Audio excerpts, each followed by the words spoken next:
Hello there. I'm back with another one of my galaxy brain ideas.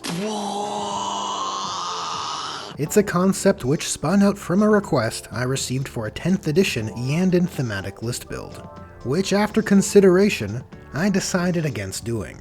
Why would that be? Well, after mocking up the list with the units I deemed necessary, I found things were looking too samey. And honestly, I don't feel it's all that worthwhile to redo a thematic list for a new edition if the theme and list construction are so similar. Now the thought did cross my mind to cut the Wraiths down a bit, grab Prince Uriel, and toss in a few Corsair units for a "the Prince has returned" style of list, where Uriel and company have arrived to aid his desperate homeworld. But it just didn't spark joy for me. But what did was the idea of a Eandon Dread War style list, Dread referring to dreadnoughts, which at first glance seems apt, since the Eldar have their dreadnought. Though unfortunately, the current iteration of the Eldar rules fails to support such a list due to its subpar rules writing. This is quite the claim, I know, and so I thought I would share with the 21.8 thousand grimdark subscribers of my channel, and the 64% who aren't subscribed, why this is, why it's bad, and how it could be remedied. The Wraithlord Problem.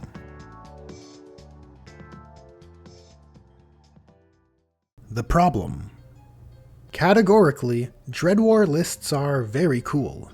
Walkers and monsters are a common enough unit type, and most elite factions can make Dread War lists quite easily.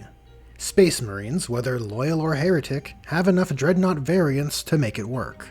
The Tau have their battle suits of various marks, and even the Orcs are able to inject a bit of Greentide flavor in their Dread War style lists through their Killicans. This list here might be pretty spicy with that new Dread Mob detachment. However, despite being an elite faction, the Eldar struggle in this regard. As for why, too few units.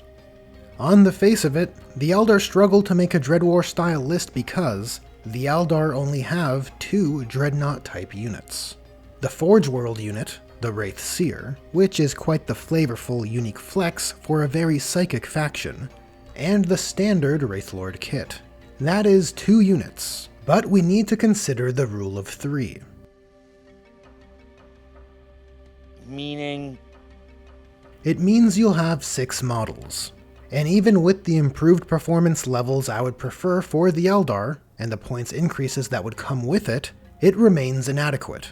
And even if, for narrative or thematic purposes, we lift the restriction of the rule of 3, the result is unideal. I mean, sure, if you want to run 9 identical units, go right ahead, but I would find that to be in poor taste and uninspired. And it's because the poor design work at play. The Wraithlord's datasheet isn't up to snuff. Inadequate design. 10th edition removed the points cost of wargear options, and now the only variable to a unit's cost is in the number of models in the unit. Now the designers have tried in most places to rule wargear options so that there is always some angle which feels worthwhile on each option. A Brutalis Dreadnought's melee arms are either fists or talons.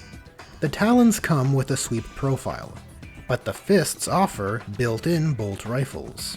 We can call this a justifiable wargear option, since we can raise an argument for either choice.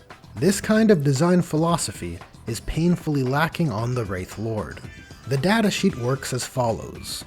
The Wraithlord comes stock with 2 Shuriken catapults and 2 Wraithlord fists, and its options permit swapping the Shuriken catapults for flamers, which is a justifiable wargear option. Good. Then you can take up to 2 of the following between Aeldari missile launchers, Bright Lances, Scatter Lasers, Shuriken cannons, and Star Cannons. This option set, while worse, I would still say is fairly justifiable, as they all can be framed as being better suited to different unit types. And in fairness, it is a tougher design task to account for a larger list of options. And lastly, you can take 1 Ghost Glaive. And there it is. We have a completely unjustifiable wargear option. It's plainly better than the default melee weapon at no cost, and so it will be taken every time because it's to your detriment not to. The GW rules writers did a poor job here. And worse still. You fools committed the ultimate taboo! Which is punishing the hobby efforts of years past, wherein your customers built Wraithlords in the exclusively shooty, exclusively stabby, or in the very cool reserved rifle build, which makes use of a unique part from the kit. Given all that, it's rather embarrassing. However, there is a solution. The fix.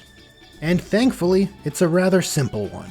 It doesn't require new model designs or mold making, only the application of necessary rules support. Take the Wraithlord datasheet and split it into 3 units, where you have the middle-of-the-pack Wraithlord, in line with the current datasheet, encouraging a mixed build. A long-range dedicated Wraithlord, which supports the max shooty, no melee, and rifleman variants. And a melee-focused variant, devoid of any dedicated ranged weapons. It's a fairly straightforward concept. Create multiple unit entries to circumvent having to make justifiable war gear options for units which were previously Build-A-Bear. Doing so makes balancing such options far easier, and ensures you respect the hobby efforts of years past.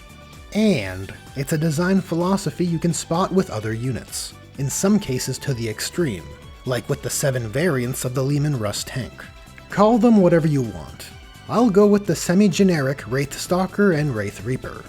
But whatever the case, I would suggest giving such units abilities and stats which serve what those variants of Wraith are aiming to do, and to compensate for their lack of options.